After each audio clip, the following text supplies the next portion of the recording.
بسم الله الرحمن الرحيم السلام عليكم ورحمة الله تعالى وبركاته داوديال كسو دوادا ورئيسي gaar ah ku eegi doono xaaladda siyaasadeed ee dalka Soomaaliya gaar ahaan arrimaha doorashooyinka waxaanu mahadcelinaynaa waqtigiisa qaaligan barnaamijkan ku soo bixiyay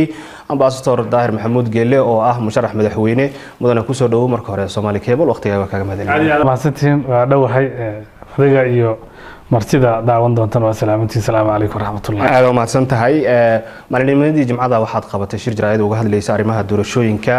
gaar ahaan waxaad tilmaamtay in doorashooyinka ay daaheen waxaad eedeysay dawladda iyo sidoo kale maamul goboleedyada dalka ka jira arrintaasi ma lagu la qabay mise kaliya ay kugu ekayd aniga waxaan isleeyahay ugu horeyn horta doorashooyinku sidooda waa rabitaan bulsho oo qaybaheeda kala gedisan ah qof kastoo Soomaaliya oo nool oo xilligan xaaladda Soomaaliya la socdan waxa xiiseynaa dalka in doorasho ka dhacdo dadka aan xiiseyn waa dad dan gaar ah leeyahay aan isleeyahay marka horta markaan ka hadlayay ilama qabin kaliya mudowga murashaxiinta oo si buuxda igu taageersanaa iguna waafaqsan laakiin waxa ay la qabay bulshada Soomaaliyeed meel kasta ay joogto oo rabeen xilliga ay arkayaan doorasho baarlamaanka cusub xilliga ay arkayaan guddoonkiisa cusub xilliga ay arkayaan madaxweynaheeda cusub dadkii Soomaaliyeed saasiisay inay dareenkooda ayaan cabirayay dabcan annaga midowga murashaxiin ahaan waa isku waafaqsanahay arrinkaas dareen xooggan waxaan ka qabnaa goolka doorashooyinka ee markii kubaddu loo soo dhaweeyay amba la gaabinayo amba gadaal loo sii durjinayo oo aan marnaba ma dhashan noqday February 7 2022 inuu dhashay ahayd ka bacdina muddooyin kala gedisan loo qabtay ugu dambeyn waxay ahayd 10 October wixii wadal waa la iskala soo gudbay marka ma dhici karto in dadka Soomaalida cid kamid oo aan qabin dareenka ah doorashooyinka ma la qabto waqtigooda waa lagu qabanay waqti dhow lagu qabto korinta media soo istaagin oo aad bulshada la wadaagin arrintan saaxiibada ma la wadaagtay oo arrintan muu soo bandhigtay saaxiibada aniga mabaadiida aan ku dhisanay ay kamid ahayd arrin aan isla ognahay ay ahayd laakiin maalinkaas markaan qabanayay murashax madaxweyne Daahir Maxamuud Geelle ayaa qabanayay midowga murashaxiinta war saxaafadeed ay soo saarayaan oo aan ka hadlayo ma aanay ahayn haddii marka aan iraahdo mabaadiida iyo mawaaqifta iyo wixii aan isku ogeynana way waafaqsaneed ka bacdina ragga dhan waa isaragno aad ay u soo dhaweeyeen xaaladaan baan shiraynay dareenkaas waa dareen annaga dhan naga dhaxeeyo laakiin maalinkaas markaan shirka qabanayay waxaa qabsaday Daahir Maxamuud Geelle oo kamid ah midowga murashaxiinta amba afayeen oo ah laakiin shir war saxaafadeed ay soo saareen ma aanay ahayn waa ila qabaan oo markaas war saxaafadeed iyaga leeyihiin ma aanu ahayn dareenka murashax Daahir Maxamuud Geelle ayaa la cabirayay markaas oo ka qabo arrimaha doorashooyinka ku aad adiga maxaa marka gooni oo ku muuqday marka aad fiiriso arrimaha doorashooyinka arrimaha doorashooyinka horta doorashadu waxay tahay xarig nabadeed ay u tahay amba waxay tahay dabar nabadeed ay u tahay dalka Soomaaliya dabar horukac ay u tahay waxay u tahay hanaan aaminaad ay u tahay doorashooyin gooreysan la wada yaqaan la isku waafaqsan yahay inay dalka ka dhacaan dalka ay waxay sii jidaysaa deganaanshaha iyo horumarka iyo isla qaadashada iyo isla socodka daaha iyo dib u dhigida iyo hubanti la'aantuna waxay dalka u jiidaysaa iskala shaki siyaasadeed kala durug amni xumo dhaqaale xumo isku soo amni la'aan iyo wixii la soo dhisay dib loo cuno dib ay u burburaan markaan ka hadlayay cidna kuma beegsanayn laakiin waxa uu ahaa waraysi aan ugu danaynayo qaranka Soomaaliyeed waraysi aan maanta iyo birta ugu danaynayo ay ahayd waraysi aan ku dhaganayo waxyaabihii la isku ogaa inay meel maraan oo 4 sano doorashooyin 4 sanadna aan ku heshiinay farmaajo wuxuu ka dhigay doorashooyin 5 sanad la ah sida hadda muuqato wax yaraaba ka harsan ceebtaas isaga oo qaadanaya ayaa waxaan diidanaa dhibaatada inay bulshada Soomaaliyeed u soo gudubto dabcan markii dambana lagu waxa ku yeelanayo ra'iisul wasaaraha iyo xukuumaddiisa lagu waxa ku yeelanayo maamul goboleedyada anagu markaan wax diidanahay dhaqan markaan wax ogolnahay dhaqan qof ma diidanin inta siyaasadda ku jirto idil waa dad aan walaalanahay oo dalka isla leenahay oo mucaamalo naga dhaxayso oo inta badan aan siyaasadda isku naqaano laakiin hab dhaqanka qaldan haddaad la qaadato walaalka hab dhaqan saxan ma noqonayo haddaad ka celisana cadow ma u noqonayso laakiin waxaad noqonaysaa qof asaga wax tare doorasho inay dalka ka dhacdo deganaado qof kasta oo Soomaaliya oo nool amba dhalan doonay dan u tahay madaxweynuhu soo kii wareejiyay doorashada oo ku wareejiyay ra'iisul wasaaraha marka maxaa eedo hadda ku leeyahay madaxweynuhu horta madaxweynaha awoodihii loogu talagalay ee dastuurka uu siiyay weligiis kuma xirnaan dastuurka qofka jabiyana go'aanka asaga uu soo saaro waa ayaga si sahlan tahay inuu jabiyo caqli siyaasadeed ma ahan maanta hadii la yiraahdo villa Soomaaliya doorashooyinka shaqo kuma laha lug bay ku leedahay xoolo bay gelisaa cadays bay gelisaa ciidamo meel loo diray bay gelisaa dalka dagaal haduu ka dhacay villa Soomaaliya mas'uulka ah ciidamada iyada ku daabasho madaxweynuhu waa diidiyay awoodda ciidanka inuu wareejiyo xoolaha dhex wareegaya siyaasadda villa Soomaaliya bixiso meel kale lagama bixiyo oo lagu hagardaamaynayo habsocodka siyaasadda marka marna sina ugama bixi karin marka kale hukuumadda banaanaan kar waxa ay tahay markuu xafiiska ka maqan yahay hadii xafiiska uu baneeyo madaxweynaha ay ga dhamaado oo yiraahdo ninka baxay buu noqonaa laakiin inta ka horeyso waxna waa uu yiri waxna dastuurkan ku dhaqmaya uu yiri qodobo kamid ah jibinaya haddana waxa uu yiri xilkii waa wareejiyay gacanta oo hoos kala galaya amba maamulada u dhaxmaraya amba golaha wasiirada u dhaxmaraya marka villa Soomaaliya iyo farmaajo iyo xilligan iyo doorashooyin kala mufurmaan baa la yiraahdaa waa mar waa nin xiiseynayo oo rabo doorashooyinka inuu inta la doorto waa marka labaad waa in awoodihii intooda badan ay gacanta ku hayso gaar ahaan kuwa amniga waa mar waa awoodihii dhaqaalaha dadbanaa nimay hoos imaanayaan waayo marka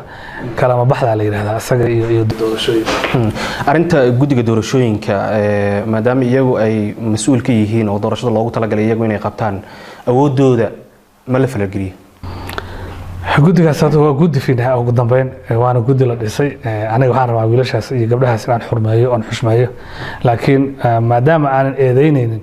waxay dadka Soomaalidu u muujin kartaa awoodooda waxaan ka aaminsanahay waxaan eedeynaya guddiga ma ahan waxaan eedeynaya waa madaxtooyada waxaan eedeynaya waa ra'iisul wasaaraha iyo xukuumaddiisa waxaan eedeynaya waa maamul goboleedyada waxaan ku eedeynaya dambiye kale iyo duruufo kale ma ahan waa doorashooyinka dib u dhac ku yimid waa meel marin la'aanta waa humanti la'aanta waa xilligii qabsanay ka baxayaan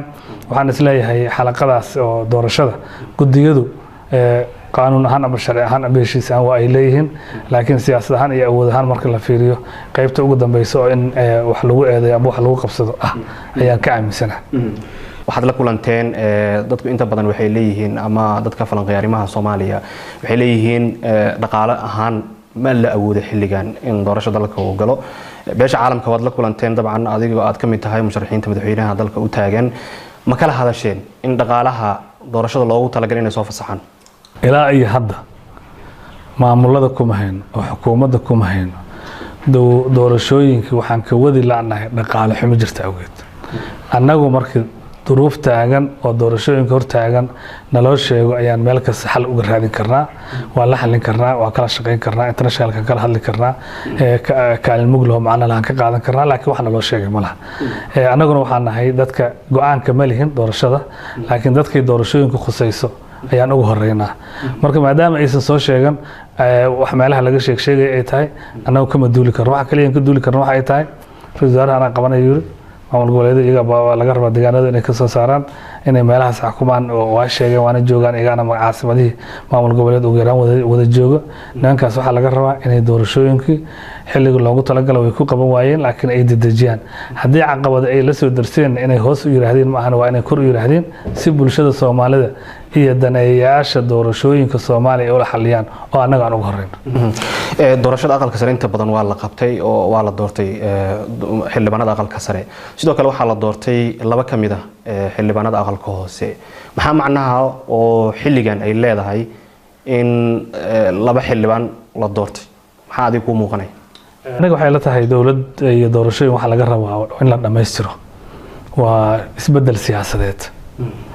wixii aan jidkaas ku gaarsiinay wax macnaha ku sameynaysa malaha haddii aad gaari aad wadatid oo shidaalka aad ku shubanaysid waa wadada aad ku socotana 100 kilomitir ta shidaalka aad ku shubanaysid 20 kilomitir masku geelaha uu yahay maadaama hadafka uusan ku geynin danta leed ma ka gaari kartid oo waxaad rabtay ma aanad helin aqalka sare waa la soo dooranaa hadii la yiraahdo waxay aad maalmo gudahood inuu ku dhamaado markay 5 bilood laga soo wareego markii la bilaabay isla markaasna xubnihii aqalka sare wax ka maqan yihiin oo aqalka hoose markii la soo gabagabeyn lahaa gudoomiyaha la dooran lahaa ee la soo dhaafay isla markaasna waxa aad haysa aysan xataa hal ahayn xildhibaan muddadii ugu dambeysay markay dhamaatay bacdi waa laba xildhibaan la doortay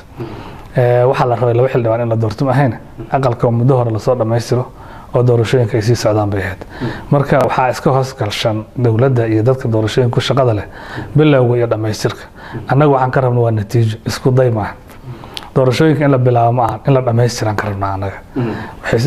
isbedelka wuxuu ku imaanaa doorashooyin dhammaystiran ee xildhibaano lasoo bilaabay ku imaan maayo marka waxay ila tahay arrinkaasi arrin aan raalli ka nahay ma ahan arrin Soomaali aqbali karta ma ahan مثلا xildhibaanada senatarada lasoo doortay 5 bilood ay joogaan warqadooda aqoonsiga lama kaarkooda aqoonsiga lama siin mushaharada ma qaataan maxaan ku yiraahdaa ilaa iyo hadda xafiisyada loogu talagalay intay fadhiiseen ma shaqeynayaan markii 4 bil ka hor lagu doortay oo aad howlaha kala soo deysay oo bulshada soo hor istaagtay oo waajibka kuugu horeeyo ah isbedel siyaasadeed ee dalka Soomaaliya ka dhaco doorashooyin ah inaad xubin ka noqoto codkaaga aad ku kala sarto adigoo ogaa ku soo gal hawsh aad weyso oo mushaarka weyso oo sharci dejinta qaybtaad ku leedahay aad ka weyso waxaad dareemaysaa waxaad soo dhex gashay nuxur darrada ay leeyihiin dawladda hadda saamaxayso amba nidaamka hadda saamaxayo in 5 bilood senator uu fadhiyo aan mushaar lahayn aan wax dooran karin oo iyagu aan is dooran karin aan gudoonkooda aan dooran karin oo aan xafiisyada tagi karin oo kuwa lagu bedelay booskooda soo galeen booskooda aan qaadan karin dawladda nidaamka saas u dhaqmay hal shay uu mudan yahay inuu meesha baneeyo arinta doorashooyinka haddii ay dahaan oo hadda sida wax ku socdaan ay u sii socdaan ma jiraan qorshooyin idinka aad dhigateen oo aad rabtiin inaad qaadaan ama talaabo aad qaadaan haddii doorashada ay sii daahdo walahi midowga murashaxiinta shir bay ka yeesheen xalayto arrintaas go'aan ay ka soo saari doonaan jiitanka doorashooyinka iyo waxyaabaha la halmaalo markii aan annaga isla garanno sida aan ka hadalno arrinkaas oo go'aankan gaarna aan sheegno ayaan sheegi doonaa haddii Ilaahay yiraahdo qoraalna waan ku soo saari doonaa aniguna waan ka hadli doonaa marka aan soo bandhigayno positionkeena ama mowqifkeena ku aadan doorashooyinkan daahinta calaamadooda asaantooda ay daahinta tahay amba qalluucinta ay tahay waxaa jirtay hadal suuqa idinkugu jira oo ah in midowga musharaxiinta qaar ka mid ah qaarkood lagu eedeeyo ama lagu sheego inay lagu laaban tahay oo maaragtay filla Soomaaliya qaarkood ay la shaqeeyaan idinka dhexdiina wax oo kala shakiya ma jiraan horta siyaasadeeda waa iska tuhno bulshada Soomaalidu waxay xaq u leedahay markasta dareenka siyaasiga ay ka qabto ama siyaasiyiinta ay ka qabto inay soo bandhigaan qof aan wax lagu eedeynayno siyaasadda soo aaday malaha goobta eedeynta iyo fatashka iyo dhibaateynta iyo qofka asaga soo aaday laakiin anagu shalay sidaan isku kalsoonayn ayaan isku kalsoonahay maanta bisha November waa 9 xalayto oo 8 ayaad anagu shir baan lahayn Zoom-ka ah anaga dhanaan ka soo wada qayb galnay arrimo muhiim ah baan ka wada hadalnay mid kale waa isku balansanahay maanta birito maanta waxaa laga yaabaa in xubnaheena qaar ka mid ah oo ogolnaho nagu matalo ay la kulmaan wafdi labada wafdi ee magaalada Muqdisho joogto waxaana shirka ku qabanayaan anaga nagu matalaan cidood uma socdaan waxay kala soo kulmaan way nagu soo laabanayaan shir kale ayaan yeelanaynaa arrinka aan idin sheegay oo doorashooyinka daahan ka arrinsan doonaa mowqif baan ka soo saari doonaa team u sii wada shaqeynayaan teamkeen xalayto waan wada shiraynay waa wada shaqeynayna kalsoonidu way dhisan tahay sidaan aan u shirnaa aniga waxay la tahay dadka Soomaalida banaanka naga jooga raay waa naga dhiiban karaan laakiin habka aan rabo bulshada Soomaalida inaan u sheego waxay tahay November 19keedii bishii sanadkii 2020 baan isu nimid doorashooyin baan riixaynay maanta waxaan joognaa 9 November 2021 wax yar baa sanadka ka dhiman shaqadii iyada ahayd aan u taagnayn sidii baan u taaganahay bulshada Soomaalida waa ugu maqanahay marka qaarkood waa laga yaabaa marna inay shaqooyinka isdaba yaalin marna ay daahdaan laakiin teamkii 19 shiray wixii aakhira ka aadamahan inta kale sidii bay ugu heegan yihiin ay u shiraan ay go'aan ku leeyihiin 24 saac ka yar waay xalayto 9kii barkii baan shirka galnay haddana waa xilligan baan joognaa inta maalinka shiraysa ayaa shir waysa sida ay u doodayeen inay u doodayaan hawsha u taagnaayeen waxaa jiray magaalada Gurceel in dagaal uu ka dhacay oo saraakiil badan ay ku dhinteen iyo dad shacab ah ciidamada dawladda iyo kuwa galmudug oo iskaashanaya inay dagaal ku qaadeen ahlu sunna ay ku qaadeen halkaasi dhib badan uu ka dhacay madaxda ahlu sunna hadleen waxay sheegeen in maaragtay arintan ay dhibaato mustaqbal ahaan siyaasadeed ay keeni karto oo cabsi amaan oo jirto idinka xilligan cabsi siyaasadeed ama cabsi ma ka qabtaan amaan ahaan dawladda dhexe su'aasha markaan ka jawaabayo waxaan uga jawaabayaa ka murashax ahaan baan kaga jawaabayaa waayo mararka qaarkood arrimaha ma rabo inaan aragtidooda u saariyo midowga murashaxiinta maalinka arrimahan ay soo bilowdeen mowqif baan ka lahayn annaga waxaan nidhi meeshaasi wax kastay mudan tahay oo aan dagaal ahayn waxaan dalbanay in qoriga ammaankadiisi la xiro odayaashuna ay gogasha iskugu tagaan inta ay wiilashu goobta fagaaraha dirirta ay iskugu tegi lahaayeen macalasaf waa la dhinac maray waxaana lagu dhawameeyey in taliyihii ciidanka xoogga dalka Soomaaliya guriceel loo diro oo ka dagaalamo wax laga nahay ahayd waxay ahayd dhacdo ugu bahayd in taliyaha xoogga dalka Soomaaliya inta tago dad Soomaaliyeed oo muwaadiniin Soomaaliyeed ah oo tabasho siyaasadeed qabo oo siyaasad lagu xalin karo asaga iyo ciidan waxa wali kara meesha inta tagay diraan in madaxweynuhu u diro oo uu amro in dawladda qaybadeeda kale aysan ka hadlin xanuun bay ahayd haddaan si kale ku iraahdo waxaan u arkaa aniga wixii guriceel ka dhacay dagaal loo amaahday inay tahay dagaalna sidiis nabada lagu xaliyaa waxaan rabaa in nabad laga gaaro maayna ma ahan dagaalka in dagaal lagu amaahdo maalinkaa baan hadalnay kabacdi baan hadalnay intii ciil oo jiro colaadina waa ay jirtaa marka waxaan u arkaa wixii meeshaas ka dhacay dagaal loo amaahday inay tahay oo deegaankaas iyo meelaha dadka joogo idil maadaama aan siyaasad lagu xalinayn maalin kasta in dagaal kala hadana dhici karo waa wax aad looga xumaado marka idinka walwal ma qabtaan ammaan ahaan dawladda dhexaad anaga dhiigayna waa u qoyan yahay daday dishay daday weerartay daday dawladda ka celisay daday weerartay dhaqankeeda hadda meel anaga isku bedelo ma ogin laakiin anaga jidkaana dooran aniguna hadda koor waa ka hadlo waxaan idhi annaga waa nala dili karaa laakiin nalama cabsin karo in inta nala cabsiyo siyaasadda aan iska dayno ma dhici karto laakiin hadda ciidamadii dawladda in inta la amro sida Cabdiraxmaan gurigiisa ay ugu dhacaan dadka ay ugu dhacaan oo nin marashax ay dilaan oo mid kale ay dhaawacaan oo mashaakil ay sameeyaan fiir siyaasiga madaniga ah waa dawladda madani shibil oo kale ciidan iyo cudud ma ah waxa uu wax ku raadinayo waa qancin iyo afkaar iyo aragti iyo hadal iyo wax keenid iyo xujootan waay waxa wax ku xalina in inta soo duuliyo jabhada dalka qayb ka qabsanay oo markaas xukunka dadka jooga jabhadahan uga qaadanay ma ah anagu jabhadahan isma qaabin anagu siyaasadahan isma qaabin siyaasadii wax ku raadinayna dawladda markaas jirto waxa rabaa inay kula xafilsanto jiritaanka siyaasadeed hab siyaasadeed nimankan kan hadda dawladda ah waxay kula xafiltami jireen qofka hadal qorbi kula xafiltami jireen wixii lagu talagalay ma iyagay la xaraaraan doonta la xumaan doonta la qaldanaan doonta natiijadeeda qaadan doona laakiin khatarta shay ta jirta maanta way jirtaa waa aqbalsanna uma hubaysnin jabhadahan isma habayn madani ahaan isu habaynay doorasho isu habaynay iyaga dirir isu habeeyay iyaga diriro dilay wax dilay hadii ay tii ka yimaadeen tii hore si natiijadeeda uga guracantay ay uga guracmaysaa aad mahadsan tahay waxa jiray in dalka laga ceyriyay diblomaasiyiin qaabka loo maro markaad fiiriso maadaama sharci yaqaan aad tahay sharciga wax badan aad ka taqaano sidoo kalena aad arinta diblomaasiyadda aad ku soo shaqeysay wasiir soo noqotay safiir soo noqotay qaabka loo maray maxaa macnaa ama sharci ahaan ma yahay mid waafaqsan sharciga caalamiga arrinkaas waxaan rabaa bulshada Soomaaliyeed inaan aragti dhameystiran kala wadaago sideedaba diblomaasiga asagu isma matalo cidii soo dirtay ayuu matalaa meesha uu joogo waxaa la yiraahdaa waa marti balad dalkaas uu marti u yahay ammaankiisa iyo ilaalintiisa dawladdaas ka mas'uul ah isma ilaasho asaga waa la ilaaliyaa waxa uu sheegay wax asaga oo maagama ah waa wax dawladdiisa ama hay'adda soo dirta ka saato si kale haddaan u iraahdo waa dawlad shibil oo kale oo rakaaba laguma faani karo waa soo riday laguma faani karo waan celiyay dawladaha la soo rido oo la iska celiyo waa kuwa dagaalka oo raadarada loo sameeyo taariikhda loo sameeyo kuwa kuma jiraan kuwa madaniga kuma jiraan diblomaasiga in general oo ciidan wato dalka geesinta ka soo gala gees kale uu gooshay ma ah oo aad ciidan kale hortagaysa waa qof diblomaasi oo erga ah oo si qabo ku socdo oo afka far aragti iyo maaragtay ra'yi ay dawladdiisa qabto soo gaarsiin ama hay'adiisa haddii aadan ku qanacsayn habab kale wadooyin kale loo maraa jirto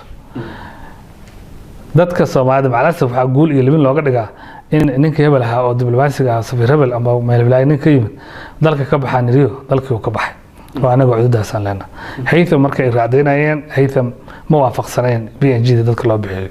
lagu bixiyo kala ma aanu ahayn waxa uu kala hadlana waxay ahayd dawladda Soomaaliya dadkeedii dishay maxaa u dishay buu kula hadlay laakiin farangelin siyaasadeed buu sameeyay ka war farangelin siyaasadeed hadii uu sameeyo habab badan oo la iska qabta ayaa jirta dawladda iga wada dhihi kartaa waa laga ceerin karaa dalka laakiin waa inaysan ahayn hanaan adiga shaqo ku noqday oo 24 saac aad u taagan tahay waxa hadda lagula dirayaan hadda qaran Soomaaliyeed dhibaato la soo gaarsiinay ma aha waa arrimo ay isleeyihiin diblomaasiyiintan meesha joogo hadaad ceyrisaan shacbiyada gudaha looga helaho dawladii karaamadii soo noqotay qabkii soo noqday wax noocaas ah soo noqday leeyahay qabku waa in sharciga ku taagan tahay waa in dadka ku raacsan yahay waa in dunida luqad ilbaxnimo ah kula dhaqmaysto isku soo duuduubo diblomaasiyiintan markii subaxdii la soo kacay mid hal ceeriye leeyahay dalkana dad uma ahan sooyaalka taariikhda nooma fiicnaanayo adduunkuna lama qabo waxa hadda dhaqanka iska noqdayo diblomaasiga arkaan ay ku handadayaan leeyahay adiga dalkan ka ceerinayna diblomaasiga dalkiisa u shaqeeyo adiga kuma shaqeeyo mas'aashu kii maslaxadeedu wada hadii adiga aad ceerinaysa aadan adigu ceerin adiga ku nuglaan maayo fariinta loogu talagalay uu gudbinaa inta uu joogay madaxweyne Farmaajo wixii ka dambeeyay 8 Febraayo waxaa jiray saraakiil la dalacsiyay iyo heshiisyo badan oo la galay idinka sharci ahaan maxaa ka aaminsantiin anaga waxaan aaminsanahay inuu qalad u galay tahay dadkaas ee loola macaamilaa xeerarkaas oo abuurasay loola macaamilaa macaamilaadka ismaaciil heshiisyada dawliga inuu galaan ma ahan asaguna waa qirsiga dawladdiisa way qirsanta waxaan rabnay in maalinkaas wixii ka dambeeyay muddo xil gaarsiin oo noqdo dadka Soomaaliya si loo fiirinaayo wixii baa la siisiinayay leeyahay aniga waxay la tahay arrinkaas dawladda dambe imaanaysa ayaa sharci ahaan u eegi doonto la tashi sharciyeed bay sameyn doontaa baarlamaan bay ay arrimuhu tagi doonaan waad ogsoontihiin February 8 2021 wixii ka dambeeyay ma qaladka markii la galay ka hor ayaa waxa la soo saaray sharci oo wadagu saxiixayay labada aqal aan soo marin meel aan lahayn dastuurka aan waafaqsanayn dawladnimada aan soo waafaqsanayn dunida meel ay naga shacbaaday is jirin waxyaabahaas la iska dharjay marka shuruuc badan iyo nidaamyo badan iyo go'aano badan oo qaatay dawladda dambe waxay ku qasban tahay imaanayso in sharciga si waafaqsan ay uga falceliso waxyaabahaas la sameeyay marka 8 February kaliya ma ahana wixii hore oo idil wixii sharciga hareer marsan oo idil waxa lagu qasbay in sharciga la waafajiyo waayo sooyaalka dawladda hore ay abuurtay iyo sharciga weyn dastuurka weyn wixii dastuur jabin aha oo sharcigu qabin waxa lagu qasbay in sharciga si waafaqsan loo dhaqmo ma aan si khilaafsan laakiin si sharciga waafaqsan loo maamulo lagu qasbay dagaal Ethiopia ka dhacay aad la socotaa xaaladdu halka ay marayso waxa jira heshiis saddex geesooda oo Addis Ababa Muqdisho iyo Asmara ahaa dagaalka siyaasadeed ama dagaalka ka socda Ethiopia siyaasad ahaan Soomaaliya saameyn ku yeelan kara Ethiopia anaga dalan darisnahay waaye amnigeeduna waa khusaya colaadeeduna waa khusaysa Soomaaliya kale maayane mandiqada dhan ay raad ku yeelanaysa Ethiopia hadba dagaalkaas ku dhamaaday ku xirnaa doonta haddii meesha dagaalka isu bedelana waa dagaalka waxa ka dhashay waaqax iyo maxaan ku raadaan qaxooti iyo mashaakilaad badan ka dhalato haddii hadda ay waasaan u rabnay heshiis ku dhamaato ay nabad ku dhamaatana deganaansho Ethiopia ka dhaco mandiqada dhan dan u yahay anagu ma aanan rabin in Ethiopia dagaaladaas ka dhacaan in waxaan rabnay reer Ethiopia ay waxooda xalisaan hadda dawlado waaweyn ayaa ku mashquulsan haddii taas ay dhacdaan waxa wanaagsaneed Soomaaliya xalkeedu degan yahay oo miisaan leh oo nabadaas ama nabadeynta meeshaas ka qayb qaadan karto inay maanta ay jirtaan aan wanaagsaneed nasiib wanaag duruufta fursadahaas anaga hadda ma haysano oo aan wax ku dhaxdhaxadino ama wax isku keeno ama wax ku nabadeyno sidaas darteed anaga waxa nala haboon ama dawlad Soomaaliyeed ha noqoto ama dad kale ha noqoto waa in dagaalada meeshaas ka socda aan lagu milmin oo dalna la darisa oo nabadiisa nabadgelyadiisa aan rabno oo noqdo laakiin aanan ku milmin oo aanan dhaxgelin dagaalada noocaas Ethiopia inay deganaanshahan rajaynayna amba u rabnaa dawlado waaweyn baa ku jira dawladda geeska Afrika ama qaaradda Afrika baa dadaal badan gelinayo Ethiopia nabada dadka dhan wada xiiseynaa anaga ugu horeeyno dad Soomaaliya deegaanada Ethiopia kamid ah oo dawlad goboleedka kaliya shaqad waa la socotaan annagana xuduud ugu dheerna waa la leenahay dawladda ugu weyn oo dariskana la ahna weeyeen marka arrin xiiseynayna laakiin arrin meeshaan rabnay maray ma aha waayo nabad iyo wada socod iyo inay soo taambaan oo fiicneed ugu dambeyntii maxay tahay taladaada ku aadan arrimaha doorashooyinka ee dalka Soomaaliya sida xaalka hadda wuxuu socdo maxaad soo jeedin lahayd waxaan soo jeedinaa Soomaaliya waa isbedel ma horto isbedel ay ku heshiisay 4 sano waa mar ah isbedelkaasi marka lagu heshiinayo waxa looga dan lahaa inaan deganaansho ku helno oo socod ku helno oo nabad ku helno haddii isbedelkii aan weyno waxyaabihii aan rabnay ayaanan weyn karnaa sidaas daraadeed waxaan leeyahay xafiisyada la joogayaan loo xilanin inaad sii joogto saacaduhu ay ku bataan yaan la isku mashquulinin carabtii shalayta dadku ay ku yimaadeen xafiisyadu ay lahaayeen si aanay uga dhiman waa in doorashooyinka shalayta la qabto kala la qabto dadku qofkay rabaan waa u soo bixi doonaa qofka aan rabin waa u bixi doonaa si sharci darro xafiiska hadii lagu joogo qofku marka dambe si sharci darro uga baxa si sharci hadii lagu joogana qofka waxa u suuragelaysa in si sharci uga baxo hadii doorasho lagu yimaado doorasho in looga baxo wanaagsan hadii doorasho in looga baxo la waayo dalka dhibaato gala qofka ka bixi waayo oo doorashada qaban waayana dhibaato kale la kulmaa war aan hadda leeyahay ma ahan waa 2 sano iyo dheeraad warkii aan ku celcelinayo had iyo jeeraal doorashadu waxay u roon tahay madaxweynaha madaxweynaadkiisa dhamaaday u roonta ra'iisul wasaare u roonta maamul goboleedyada u roonta murashaxiinta u roonta bulshada Soomaaliya meel ka sii joogaan u roonta way u roonta bulshada Soomaaliya waxay qabaan curan nabadgelyo ah bay qabaan dhaqaale xumi baahsan bay qabaan xurmad darri bay qabaan inta socodil waxay isku maaweeliyaan ay niyada ku qabowsadaan in doorasho dhici doonto doorashada hadii ay dhacdana